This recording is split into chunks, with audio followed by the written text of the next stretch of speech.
টরমুজ দিয়ে দেখো কেমন হয়েছে, মানে সবে জমাচ্ছি, কালকে খাওয়াবে। দেখো তোমরা, এই যে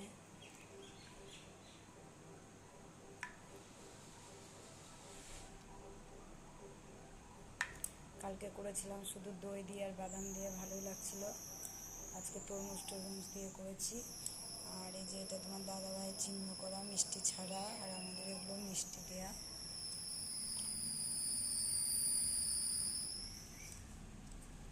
দেখো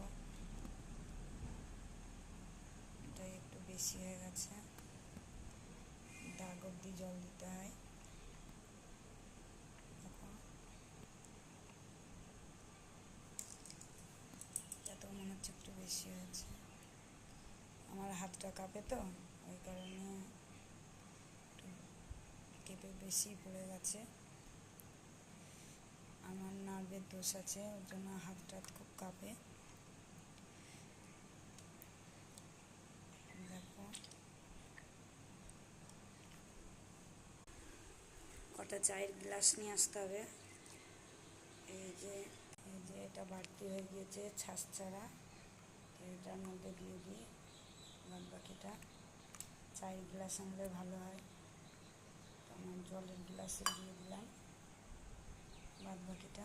তো সবাই বলে আমার নাকি কাজ নেই, তার জন্য আমি এসব করি। তো খেতে ভালো লাগলে তো করতেই হবে, তাই না বন্ধুরা?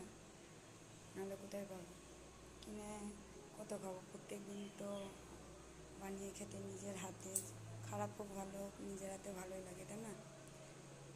তো আমি এখন রেডি হয়ে যাই, রেডি হয়ে চড়কের মেলায় যাবো। আজকে আমাদের এখানে চড়ক আছে, সবাই মিলে মেয়ে পড়তে গেছে, পড়ে আসুক দিয়ে আমরা সব চড়কের মেলায় যাবো।